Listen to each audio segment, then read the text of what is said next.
Can we do a show, please? Please, can we do a show?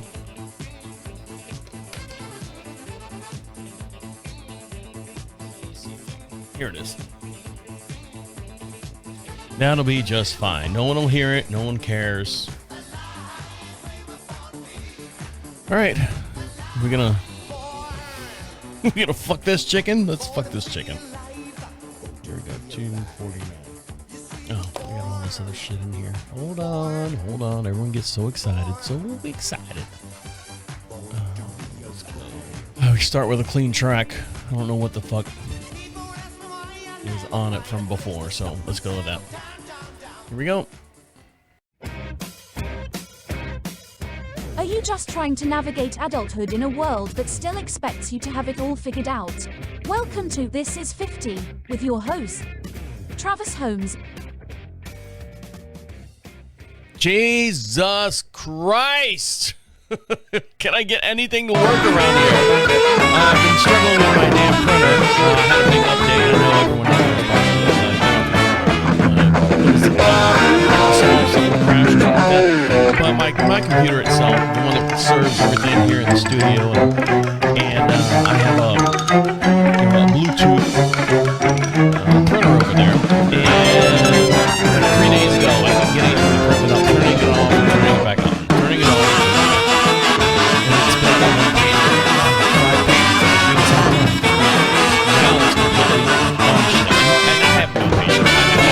No patience when it comes to going in and driver. Okay, I need to update the driver, and click on the driver and update it, and it's not working. Fucking uninstall everything. Go back around and try it again, and then I get to the point where I'm like going, all right, so nothing's working now, and I go downstairs and my wife's working from home today, and I go, do you think you have time to come up to the studio and figure out what's wrong with because this is a community printer. Everyone in the house can sign on to it. And for whatever reason, I've done something. Clicked yes instead of no, and clicked up when I should have clicked down. So that's where I'm at right now. My wife and I we just came out of the 4th of July weekend. I always say weekend. I don't know why I say weekend. And my wife's in this mood on the weekends where she wants to do like TikTok food trends, which is fine, because then on Monday we get back on our regular diet. Hard-boiled eggs in the morning. She does smoothies now in the morning because she's doing the Mediterranean diet. And the reason why she's doing the Mediterranean diet is she's got a couple of horse shows coming up here. And she wants to, get down and get more fit and get more lean and stuff before the horse shows. She's like any athlete or anything like that. So, but on the weekends, we kind of splurge. Splurge. Pizza, maybe, some nachos, some tacos, things like that. Came across a meal that was a ravioli lasagna. I mean, anyone, age of 10, age of 12, or any drunk college kid could have made this thing up, but it was really good. You do a layer of vodka sauce, the marinara vodka sauce, dumped out on there first, and you do a layer of meat and then layer of cheese, and then you do whatever raviolis, whether it's stuffed spinach or stuffed sausage, and then rinse, repeat, and then by the time you get up to the top, you got a big old ravioli lasagna thing. It was good. The only drawback, you put ricotta cheese in there somewhere if you can fit it in there. The only thing that I had a complaint about, I've never really had vodka sauce before.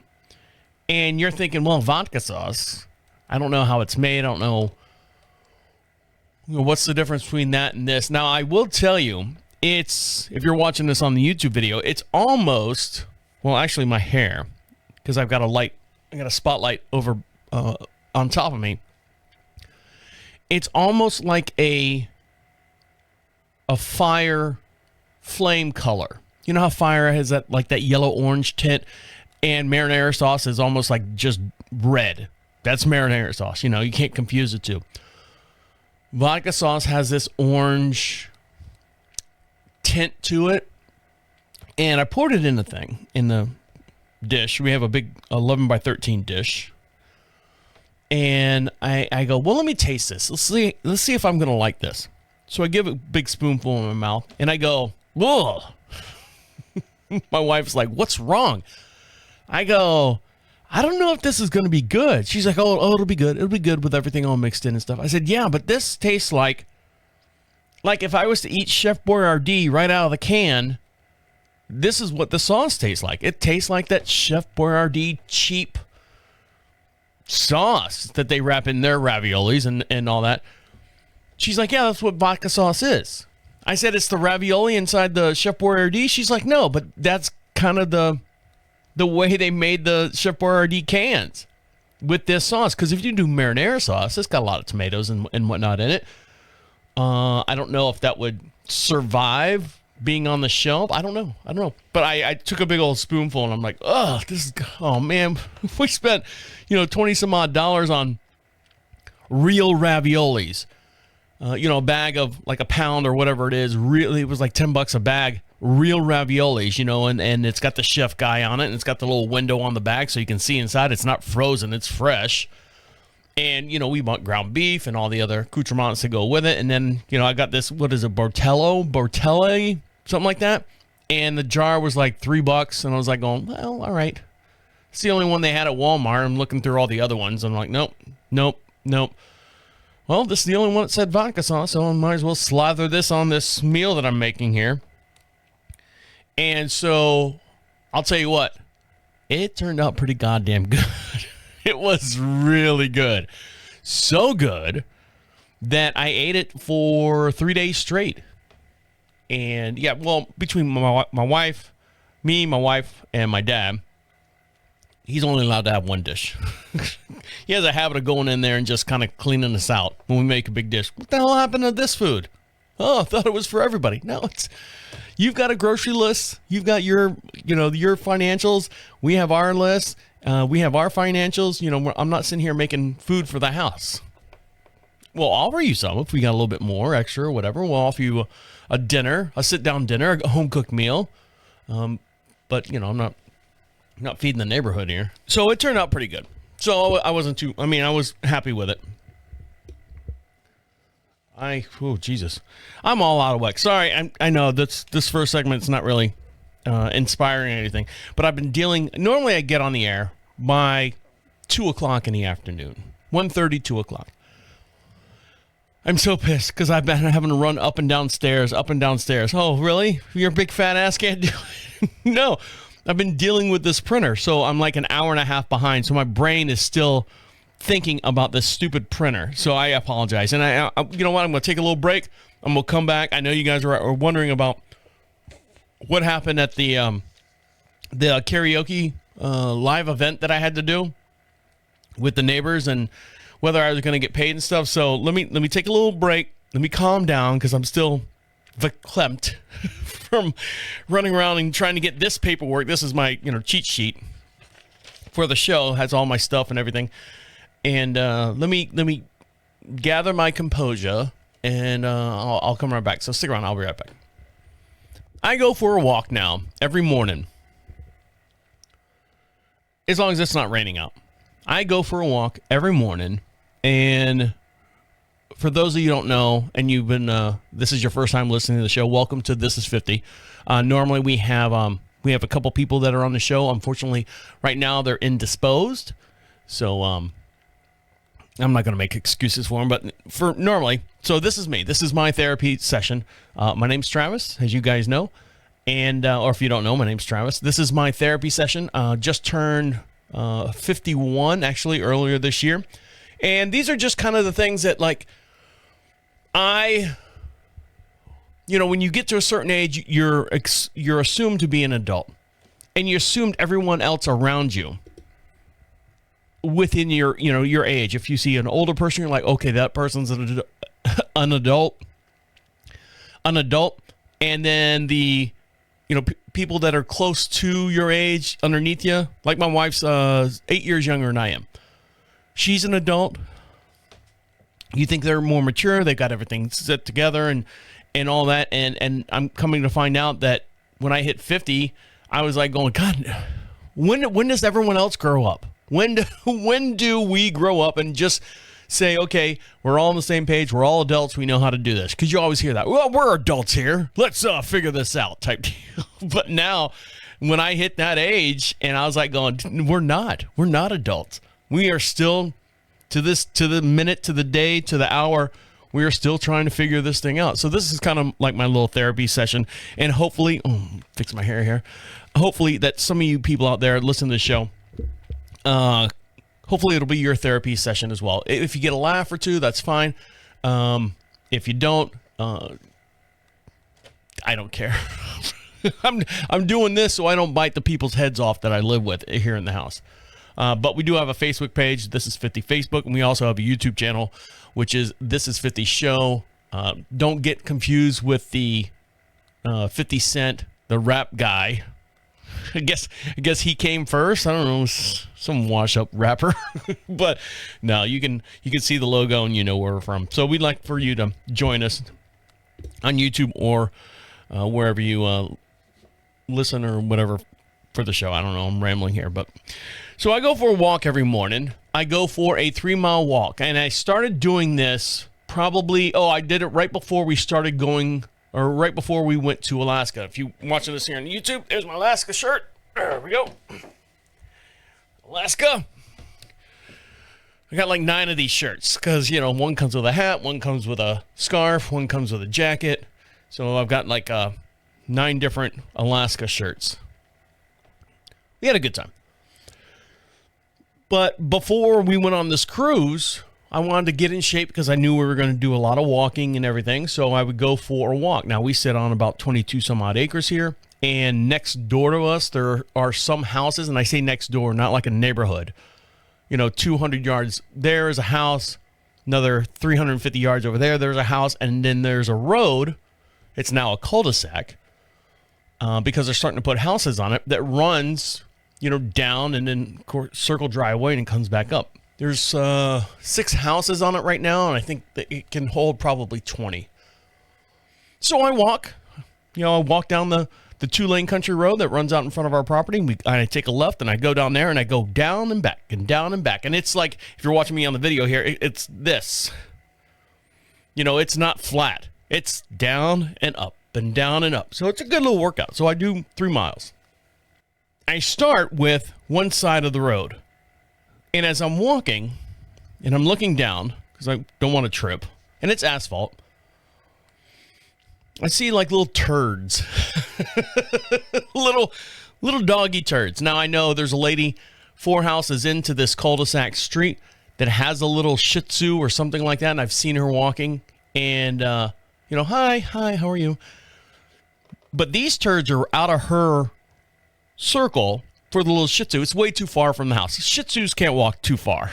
This is in the beginning of the cul-de-sac street. So I look down and I go, I wonder what this is. So I make my lap, and then day 2 goes by, and day 15 goes by, and so on and so forth.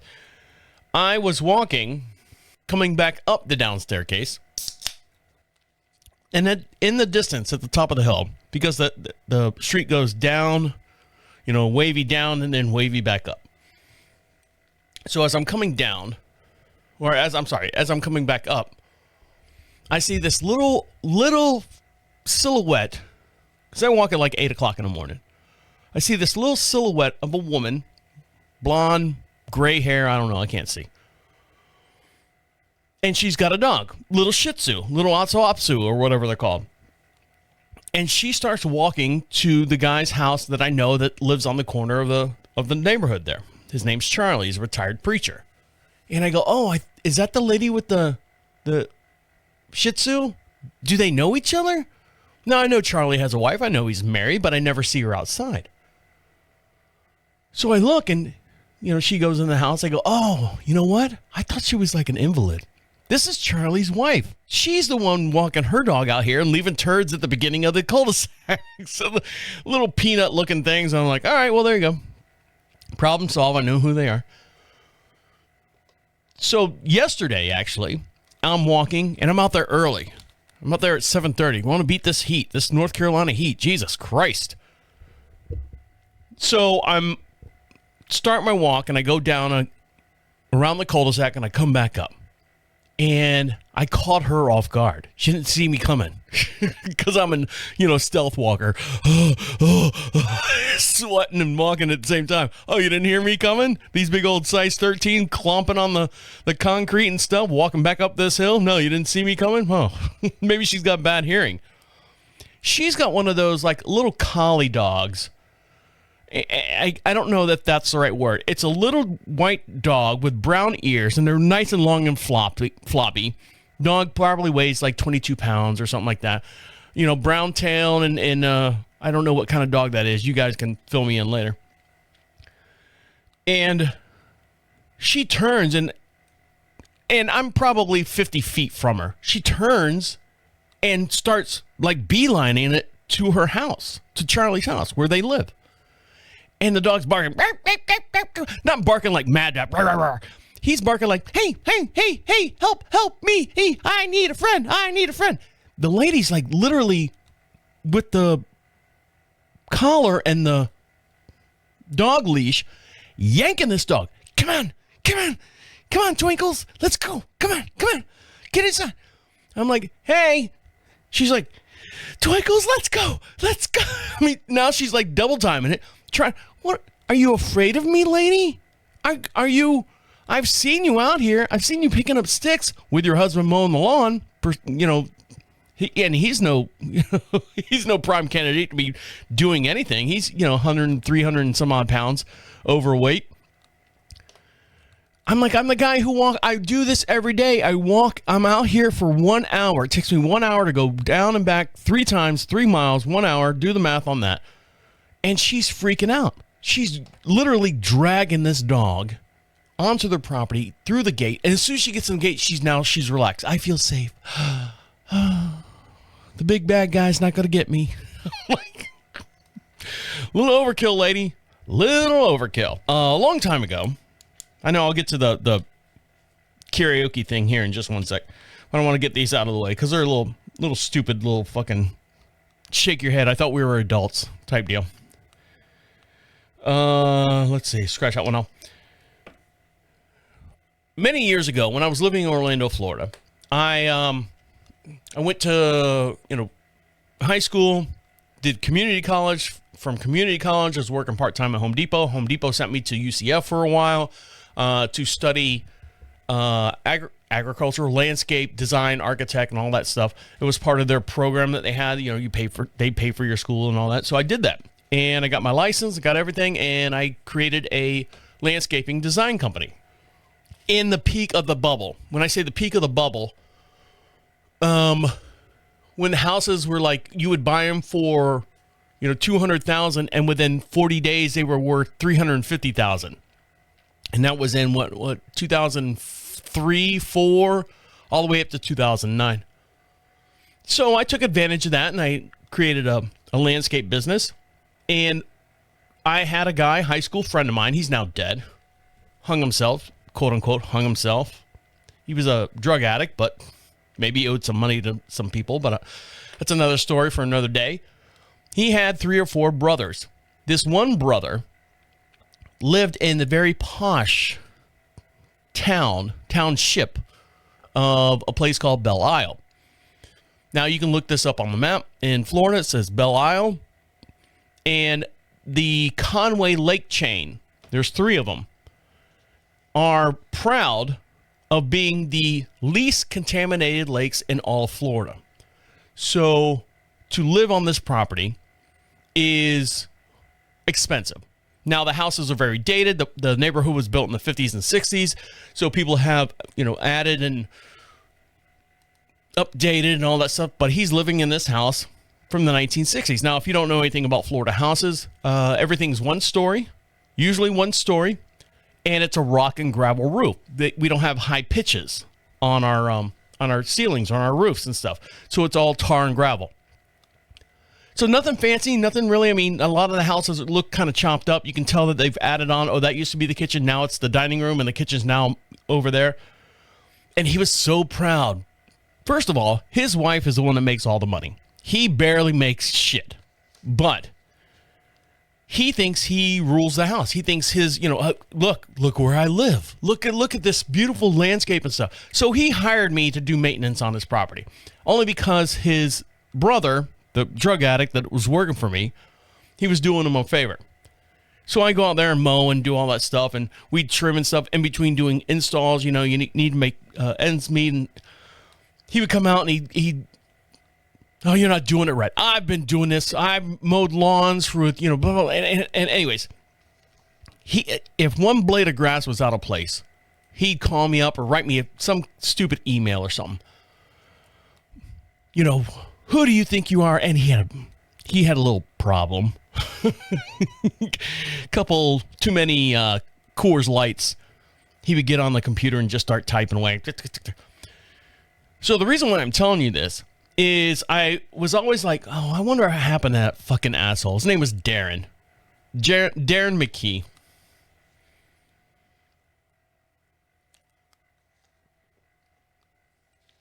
And I got a notice on my whatever email that there was an open house. A couple of my friends are realtors, and I was like, oh, I know where that's at. And I was seeing if it was his house. It wasn't his house. It was, someone around the corner. I said, well, let me look at Darren's house. The one who used to write me letters and ask me, why do your workers not do the job that you pay them to do? And I'm like, who the fuck is this guy? I would do this so much better, and this should have been done this way, and this, all right, fucking asshole. Anyways, so I look at his house. Now, if you know anything about Florida grass, St. Augustine, if you do it right and it's fertilized and kept right, it can create a almost 3-inch, I don't want to say hedge, a nice trim on the sidewalks. It's nice and thick, nice and tight. I saw his picture from 2022 now, mind you. I can tell it's his house because his wife works for Mitsubishi up in the corporate office and stuff. And that's all, she would get Mitsubishis free all day long. And there was 3 Mitsubishis still sitting in the driveway in 2022. His yard looks like fucking shit. I mean, everything's overgrown, everything's all this and everything's all that. And so I just kind of, just in the back of my mind, it's just one of those things where it was like, I was bullied so long by him growing up, in 2000, between 2004 and 2009, that I wasn't doing my job correctly after going through school and doing all this stuff. I'm like, oh, I'm not doing and he's like, I can do this much better and blah, blah, blah, blah, blah, blah. Come to find out now, he's not doing anything. The house looks like shit. It's falling apart. There's broken windows. There's all this other shit. I don't know what's going on. But I was just, all right, people are fucking calling me. And I was just like going, fuck you. Fuck you, Darren. All the stress and the bad emails and the constant beratement of that my workers aren't good enough to your standard, but yet you hire me every week, and I don't know. I was just so pissed. I was just pissed and happy at the same time. When I saw it, I was like, oh, Jesus Christ, Darren, you fucking suck. And I know exactly what happened. Your wife probably sat you down and said, look, we're not paying for landscape service anymore. You need to fucking do this. And he can't do it. He can't keep on top of it because he's a piece of shit. There you go. There's my grievance on that. I just had to get that out. That's all. That's all I wanted to say. I know none of you can know who Darren is, but I just want you to know, fuck you, Darren. Fuck you, Darren. That's all I have to say.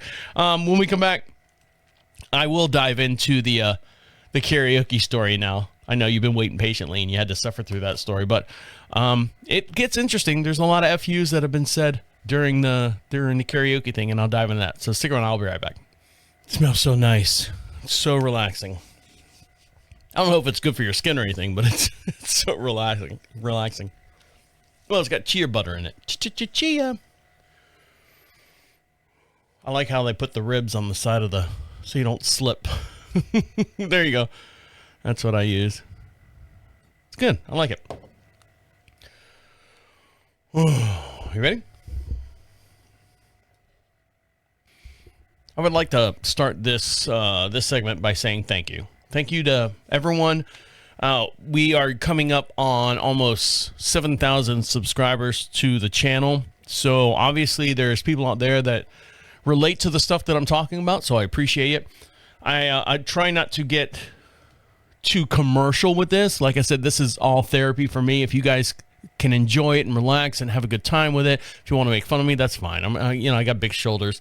But this is basically my my outlet for just talking about things, so I don't, yell, like I said, yell at the people that are inside the house. I did get mad at my dad the other day. I worked all day here in the studio yesterday and then went outside and started mowing and stuff, and kind of texted him, hey, if you're doing your dinner, can you throw mine in there too?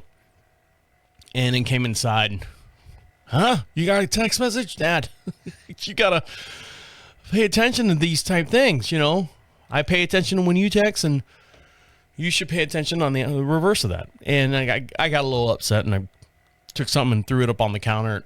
Cat got it and knocked it around a little bit, so I don't know. Everything's good. Today's a touch and go day with him. So I was hired, and I use that term very loosely, hired, to do a karaoke themed party. Now, to recap everything as far as how I got involved with this, my neighbors next door, they have 6 kids. 3 have now moved out, married, moved on, gotten old enough, got a job, like real job that they went to school for. So there's still 3 kids, adolescents, sitting at the house. I think 14, 11, and 5, maybe 6 years old. And they're all homeschooled, and they all go to a certain church. So homeschooled church and that whole community that they have there. The neighbors next door built a 10,000? No, it's not that big. Let's say 8,000 square foot workshop, 2 stories, huge building, right on our property line. That's fine. They can do that. But because we've got cypress trees in between, like that run down the property lines, if you know the places or country places, they'll run trees down a property line to kind of signify, hey, this is where our property lines are. So he ran it right next to the trees and stuff. That's fine. They don't bother me. That our house faces sunrises. Our house basically faces the west, and he's on the east side of us. So we have no windows really that look out towards him.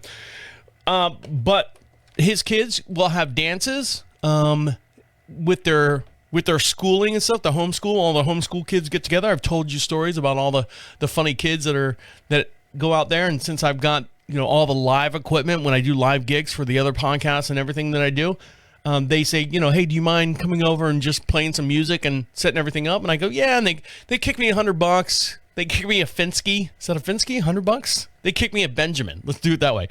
They kick me a Benjamin, sometimes 2 Benjamins, depending on the collection plate that goes around. And they asked me at the last dance I was doing, they said, hey, what are you doing in July? I said, I don't know. July stuff, I guess. They said one of our church members is moving out of state. Okay. And he wants to have his going away party here. Okay. He goes, now you don't have to do it because it's not really our family. It's our church, but it's not really, anyone that you're obligated to do. He goes, you don't have to do it. I'm like, I don't mind doing it. I'm thinking in my head, $100, sit there and hit a couple buttons and drink beer. Not in front of the kids, never do that. I always have a sippy cup. Yeah, I'll do that. All right. He's like, you don't have to. I'm like, I'll do it. No worries, man. I'm not doing anything. I'll experience. He goes, it's going to be karaoke. I'm like, all right.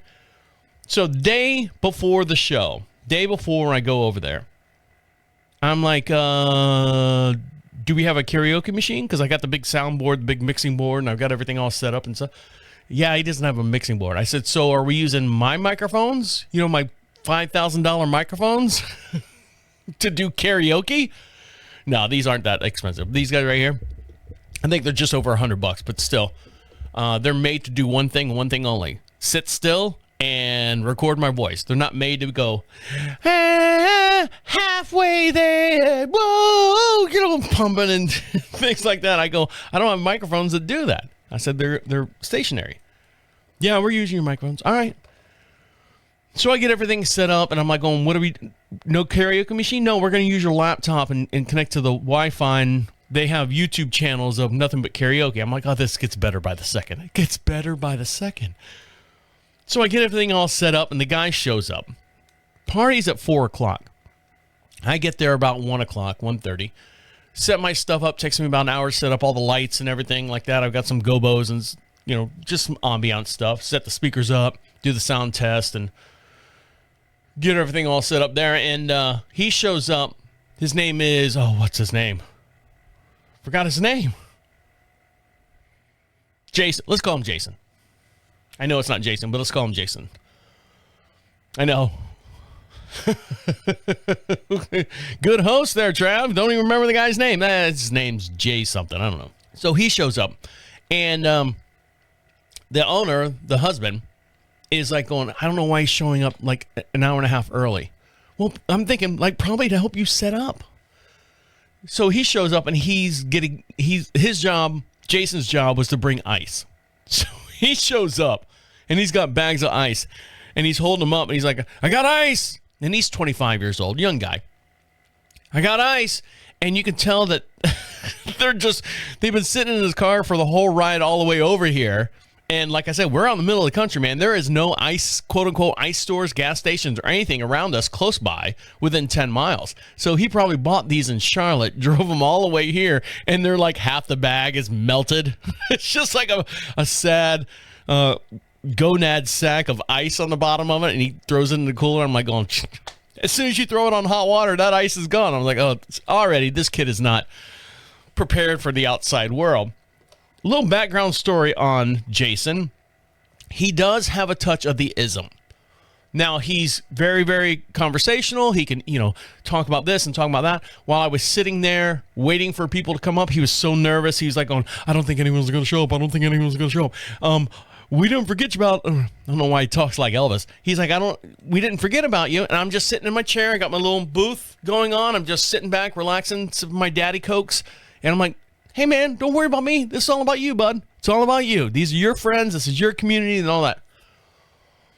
So the whole entire morning, my neighbors, the husband and wife, were trying to prepare and get their yard 100%. They're throwing mulch. They're trimming trees. It's friggin' 97 degrees outside. They're burning everything, burning every calorie. They're sweating and drinking water and throwing it left and right. And come to find out, I didn't realize that their whole entire church was invited to this party. So they're not dressing the house up for Jason. They're dressing the house up because some of the elders of the church that they go to is showing up at their place. I don't know a whole lot. I mean, I do know a whole lot about religion, but I do believe that's called vanity, and I believe that's in itself a sin. Nonetheless, they can do what they want. So they're dressing the property up. The neighbor's actually borrowing my tractor. There's a bunch of tree services that fly up and down the 2-lane roads that we live on.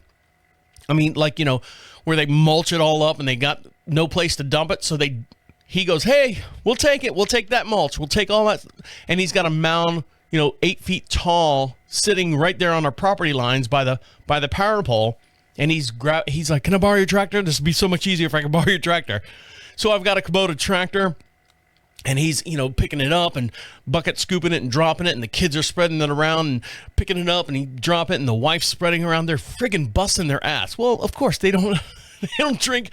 They don't drink. No alcohol at all. It's water and friggin' Fig Newtons all day long. So they have the energy to do all that. Relax. Enjoy life. You don't need to do all this. My wife says that this all has to be done today. I'm like, all right, well, whatever. So I'm sitting there. And people are starting to show up, and we had a good time. He came up and he sang the first song, karaoke, to break the ice and everything. He sang Aha's Take On Me. And I'm sitting there going, whoo. He's like, no, I can do it. 25-year-old kid. I'm like, okay. Hits every note. And when I say every note, it's like, take on me. And I'm sitting in the background going, take on me. Take me on. Take on me. And then he goes, and he goes kind of falsetto, he's almost yodeling at the end. And when he was all done, I was, hey man, you did great. The whole place clapped. Everyone, erupted in cheer. And he's like, oh man, thank you very much. So he goes off and he starts mingling, and everyone's slowly starting to show up. And so I was like, all right, well, this is cool. This is going to be fun. A couple other people showed up, came up to the quote-unquote DJ booth, and they're like going, I want to play a song. I'm like, all right, there's the laptop. Type it in. Let me know when you're ready. Moving the mouse around and go. And I just sit back and, I mess with the volumes, make sure the music and all that stuff is all the same. I really didn't do a whole lot. I didn't sing. I didn't talk. I didn't do anything other than supply my gear and the lights and the sound and my professionalism. My professionalism was the biggest thing. Met a couple people, shook some hands and stuff. Then the party started wrapping up. And I'm sitting there going, all right, this is good. All right, slowing down. I was, quote unquote, booked from 4 o'clock to 9 p.m. And I'll dive into what happened those last 2 hours of the quote unquote karaoke going away party. So I'll dive in that when we come back. So stick around. I'll be right back. So I was watching a TikTok video. I like watching TikTok videos. Sometimes because of my algorithm, which I always want to call logarithm, because that makes a little bit more sense. When you log stuff in, you're supposed to get something out at the other end. Algorithm sounds like you've got like a speech impediment. I wanted to talk to the algorithm. So I'm sorry. I know I was talking about Jason and he's got autism. Not a whole lot. I mean, he was good. He walked around. He was very conversational, but you could tell there was something wrong with him. And I'll dive into his story as far as why he was moving, why he was out of town. It kind of shocked me. And I was like going, oh, all right. I'll dive into that story in just one sec. But one of the TikTok videos I saw on TikTok, this guy, Gen Z, says, do you know when you're talking to a Gen Xer? How can you tell when you're texting a Gen Xer? So I kind of go, all right, I'll listen to this guy, see what he has to say. The Gen Z and all the other, outside of Gen Z, the echelon above them, says you can always talk, or you can always tell when you're talking to a Gen Xer, because when they text, instead of just putting a period at the end of a thought, they do 3 dots. And he goes, for watching me on the video, why the 3 dots? Why the 3 dots? Why do they end the sentence with 3 dots? And then someone did like a stitch or whatever, and they go, okay, bud, this is what they call an ellipse. An ellipse, and they give the definition of ellipse. Now, if you out there listening don't know what an ellipse is, 3 dots. That's all it is. ... An ellipse is a notification to the person that you're talking to or reading or whatever that you're discussing in a nonverbal format, whether it be a letter or in a book or, an email or something like that.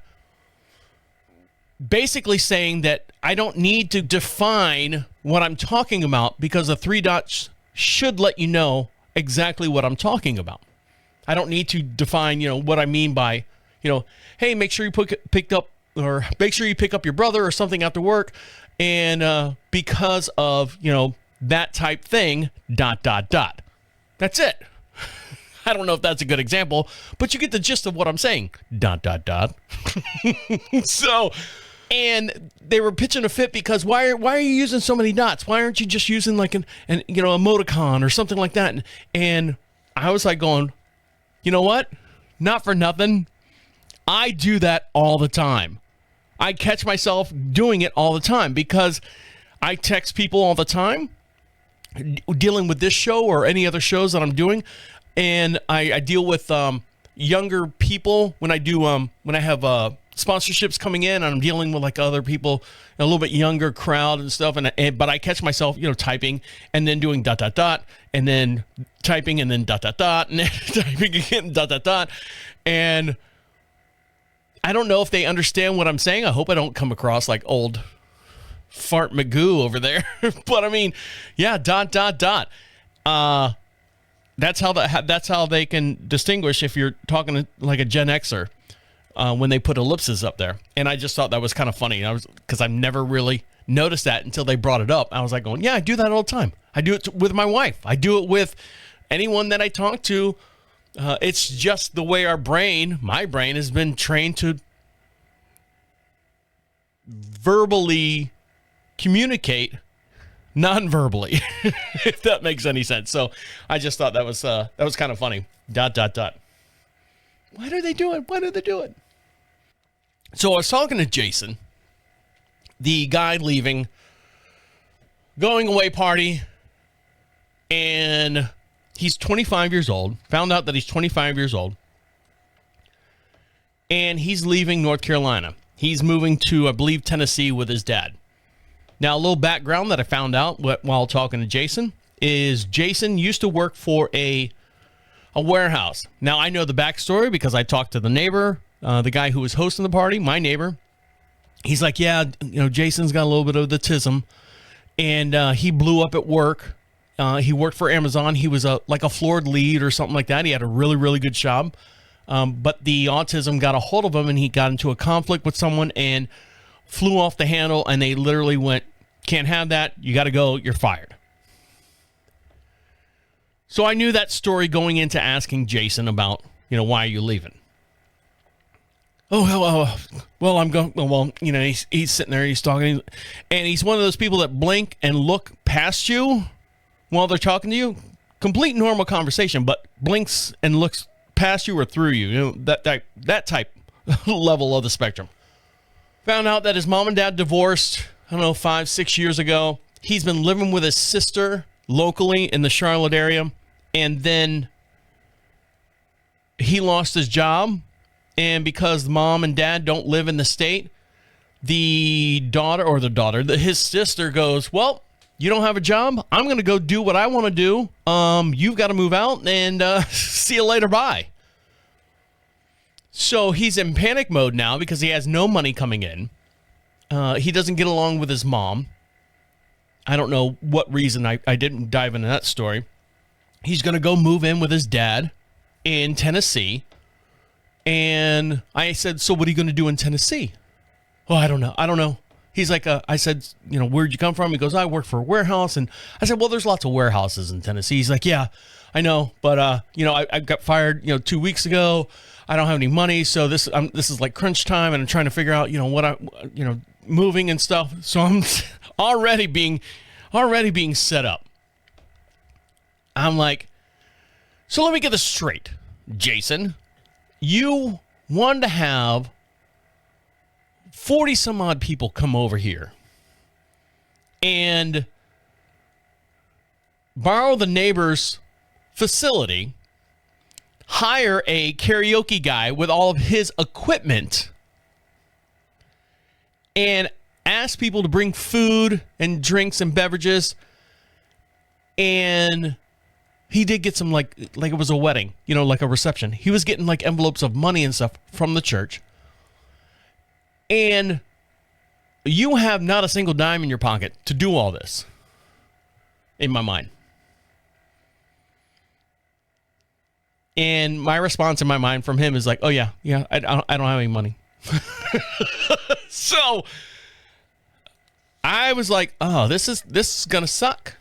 This is going to suck. Now, my obligations now go from Jason entertaining his party to my neighbor. Because I look at my neighbor. He's the one who offered my services up. And I said, yes, I will do this. And in the notion that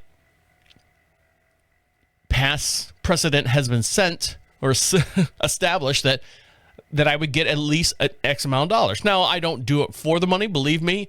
I don't want to brag or anything, but to hire me out for me to do a 4 to 9 show live event is several $1,000s with the equipment and the time and stuff. Now, if I'm just sitting in a chair, maybe half of that. Okay. If I'm doing something volunteer wise or for as a favor, Kick me a couple shekels, man. I mean, it takes me my whole entire Saturday afternoon, which I don't get to see my wife that often. The weekend's the only time I get to see my wife. So when she found out that I was doing the karaoke thing, she's like, I'm going to go play with the horses. All right, well, shit, see you later. I'm on my own. So when it was all said and done, the last 2 hours, I'm sitting there. There's nobody in this hall. And I say hall, his workshop. 2-story workshop. He's got an apartment that he's building upstairs. Big, long staircase. Fans are blowing because it's 102. I looked at it. It's 102 in this facility. I'm dying of heat, but I'm sitting there by one of the front roll-up doors. The last 2 hours, there was nobody in the place, in where I was at. It's so playing music and just background stuff. Everyone's outside playing volleyball. They're doing, was it cornhole? They're running around because they've got goats and stuff and petting the goats. And everyone's looking at their garden. And it's just me, just sitting there. And my wife comes over about 7 o'clock, hangs out with me. And the neighbor comes over and he goes, what are you doing? I go, I'm waiting to be cut. 9 o'clock. I said, it's 7:15. I said, it's 7:15. I said, I'm waiting to be cut. He's like, well, all right. Well, he's still here, so, I don't want to cut you just yet because this is his party. And I'm thinking to myself, okay, maybe there is money coming at the end of this. So 9:02 shows up. Everyone's gone. He's the only one. Jason's the only one there. Jason goes, okay, see you later. Thank you, guys. Thank you. And I'm thinking, he's not helping clean up. He's not helping, put away anything. He just basically walked out to his car and was going to start it up and fire it up and drive off down the road. The neighbor, who owns the house, kind of ran out to him and was like, hey, Jason, let me talk to you real quick. And I could tell that the two of them were kind of, my neighbor is the type of guy who's like, hey, this isn't right. This isn't fair. How can we make this better? Very, very, passive as far as like, hey, let's do this. Let's make this right for this guy. He gave up, 6 hours of his time. It's a Saturday. And I just saw him shake his head and throw his hands up like, like, I don't know. And they were far enough away, but I could still see him. Couldn't hear him, but I could still see him. So the neighbor kind of walks back down the driveway, and I'm sitting there because I'm right there by the roll-up door. And he goes, yeah, he's gone, so you can go ahead and shut it down. I'm like, oh, really? 9:03. Perfect. Right on dot. So I've had a couple Daddy Cokes in me, and I'm starting to wrap everything up. I think we broke everything down. My wife helped me, broke everything down. We were out of there in probably 45 minutes. Everything nice and packed up, ready for the next show. Normally I just kind of slap everything in there, but no, I wanted to stick around and make sure that I was going to get that, hey, here, appreciate your time, appreciate your effort. And I didn't get anything. I got a handshake from Jason as he was walking out. Thank you for being here. I appreciate you. Left. Now, when you don't have any money and you got fired from your job and you're moving to Tennessee and you don't hire this kind of event. So maybe his disability, I'm going to call it disability because he didn't understand that, these people did a lot for him and we didn't get anything in return. I don't want to sound greedy. I don't want to sound bad because I know some of the people in the church donated or gave him money to get him going, but hey, you know what? I don't go to your church. This is not my shtick. This is not my deal. This is not what I do on a daily basis. So, am I wrong? Am I wrong for doing that? Am I right for not saying anything? I'll dive into what actually happened, the outcome the next day, and some of my thoughts on that. So stick around. You're listening to I don't know what I'm saying. So stick around. I'll be right back, and I'll dive in that when we come back. So stick around.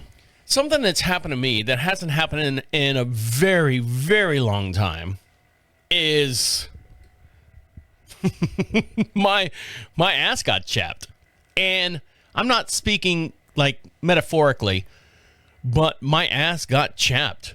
Doing my walks, I wear these, I forget what they're called, but they're like golf shorts.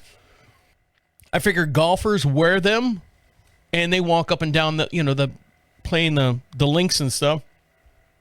So I wear them. They're nice and they breathe real good and they're nice and light.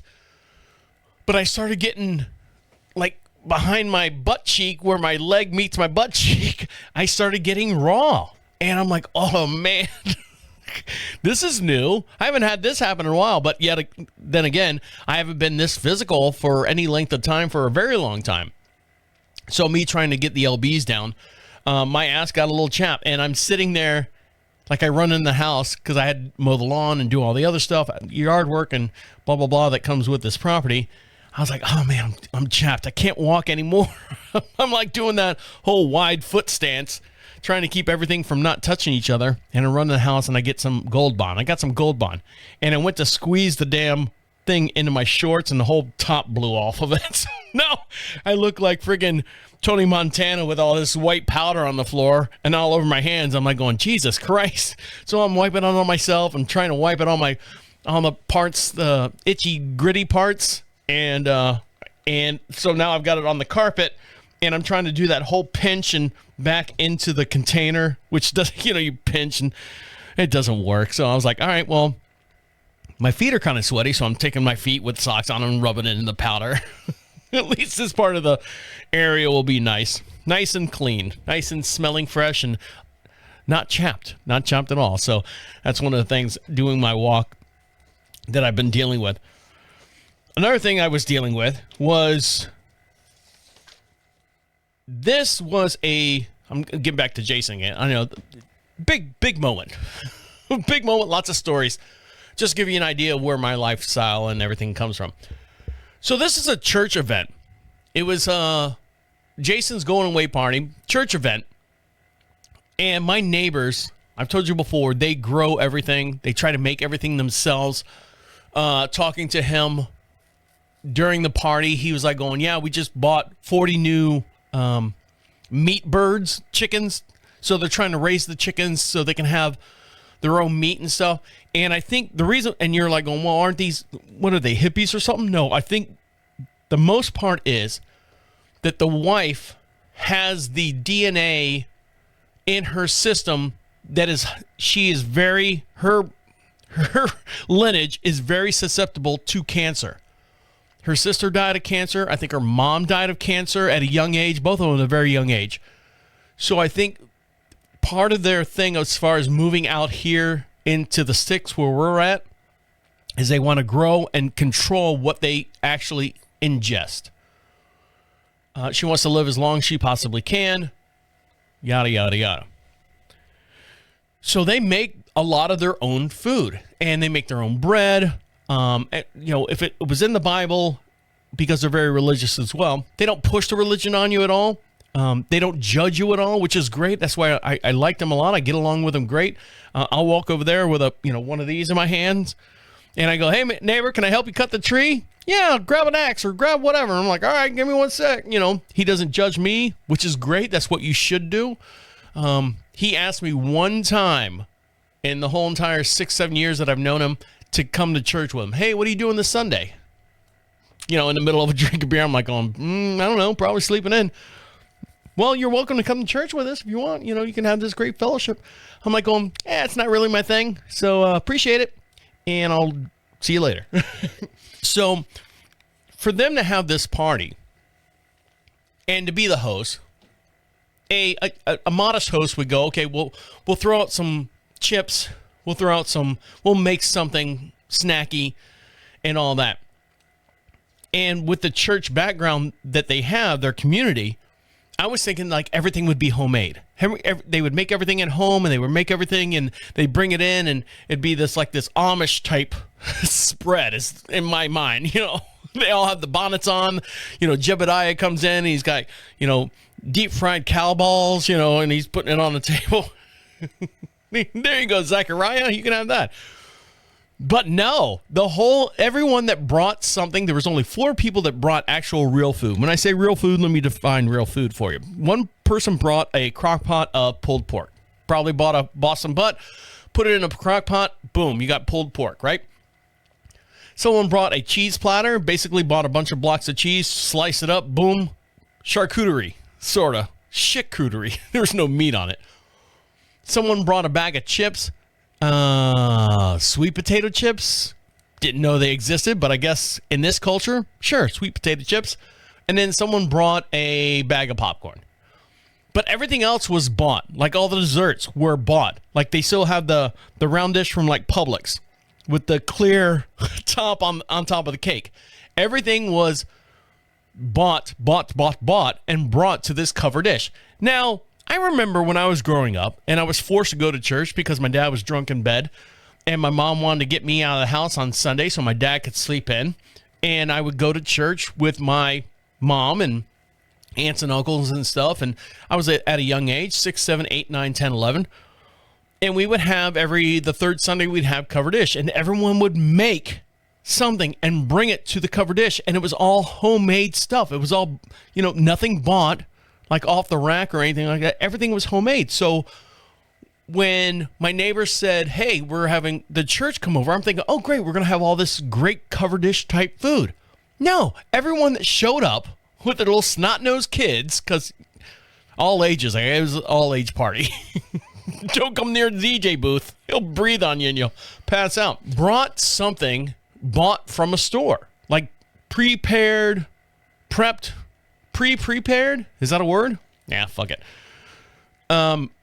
No one made anything for this party. And I was like going, oh, man, shit. So my wife comes over, like I said, about 7 o'clock, 7:30. She's like, I'm kind of hungry. I'm like, babe, there's food and stuff over there. And I still go by the sense when if you're working the party, you're not allowed to go to the food unless you've been offered by the host, hey, go help yourself type deal. So the neighbor comes over and he sees my wife. He's like, oh, Mrs. Travis, go help yourself. There's plenty of food. Go help yourself. And there's been times where they've sent us home with food. And when I say they sent us home, my neighbor sent us home with food is because they don't want that in their house. So we had like White Castle sliders at one time and a whole bunch of other crap that they sent us home with. So I was kind of disappointed that there was nothing really baked, like I said, like an Amish layout. No one really cooked anything. Nobody put it forth any effort. They just bought it and kind of slapped it down and said, okay, we're here. Jason, where are you going? I'm going over here. I'm going over here. I'm going over here. Jason, slow down. Slow down. But at the end of it all, when I was breaking everything down, I got all the sound equipment out of there. And my neighbors, again, forgot that I lent him all my banquet tables because I've got like 5 or 6 of them. He goes, you're going to take these banquet tables home with you? I'm like going, and I live next door, but to get to my house, you have to go out his driveway, get out on the major road there for about, 50 yards and then swing back in my driveway. I said, man, I'm tired. It's 9 o'clock. I'm hot. I'm drunk. And I said, no, because I have to bring the big truck over here. I can throw everything in the back of the side-by-side and bring that back home. He goes, are you sure you don't want to, we can, I'm like, no, man. I said, I'm done. I said, I'm spent. I'm done. So that's what happened. The next morning, I'm sitting there, I don't know, 2 o'clock in the afternoon. I'm watching TV. And he gives me a text. Hey, meet me out front. Now, out front means, I don't know, are you coming through the back of the house? Are you coming through the front of the house? I mean, there's so many different angles. He's like, no, meet me on your driveway. I said, all right. So he shows up, and he's got all the tables in the back of he's got an excursion. With 6 kids, you got to have something big, tote kids around. And I said, man, you didn't have to, I was coming over to get the tables. I said, were they in your way? He's like, no. He's like, you were nice enough to bring them over and set up and everything. He's like, I figured it was my duty, church guy, to bring these over to you, bring them back. I mean, that would be the fair thing to do. I said, all right, fine. Stick them over there. No, not over there. Not over there. No, put that one up. No, I'm just, barking orders. No, I wasn't. I said, there's a little cubby right there underneath the staircase. Just stick them over there. And then, so I've got the wooden tables, and then I've got the plastic ones that fold together. And I said, oh, there's another plastic one here that's got I said, I think this one's yours. This one's not mine. It's still got the label and everything on it. He goes, no, bud, that's yours. I said, okay. He goes, this is yours. He said, you said that you like the folding ones, the plastic folding ones, better than the big, long banquet ones. I said, well, yeah, because they're lighter and easier to carry, but I didn't mean for you to buy me one. He goes, they were on sale. You said you liked them. Here you go. So the table was 6-foot table, folds up. It's like $50, normally $60. Okay. So he puts it in there and he drives off. See you later. All right. See you later. And I go, all right, I guess that's my fee for, he took it out of his pocket and as a neighbor doing the right thing said, hey, I got to give him something. I can't afford, the $1,000 that he wants to charge. I'll buy him a new table because I borrow his tables all the time. Let me buy him a new table because some of the wooden ones are kind of shoddy. They're old. My dad's tried to repair them several times. So he bought me a 6-foot folding, where it all collapses on itself and it's like a suitcase, a brand new table. So I said, oh, you know what? All the stuff I said and thought about Jason at the beginning, nothing about my neighbors, but about Jason in the beginning, all went away. It all went away. And I was like going, you know what? I learned a lot. I've never done a karaoke thing before. I said it was an experience. I know that I can do it. I don't want to do it. But, with the projectors and all that, I said I don't want to ever do this again unless, I'm getting paid the actual, worth my time type stuff. It was volunteer. And he made ends meet, or he made good ends come together. I said, I appreciate you didn't have to do it. And he's kind of like, no worries, man. He's like, we're all good. I said, okay, see you later. He's like, enjoy the rest of your day. It's Sunday. I'm like, okay, thank you. So that was it. That was the end of the whole, am I mad at Jason? You know what? I hope he does well out there for himself, moving to Tennessee with absolutely no money other than probably what the church gave him. I don't know if he's got any savings or anything like that. Probably lose his deposit on the apartment him and his sister were living in, but breaking the lease. But still, nonetheless, that was it. My neighbor bought me a $50 folding table. I'm okay with that because I can use it at live events. I don't need it. I've got like 4 of them. I don't need a 5th one, but still, I can use it. So it was a good gesture. It was a well-received gesture. So that's all I have to say about that. All right, guys, on that note, I'm going to let you get back to doing what you got to do. Okay, see you, bye.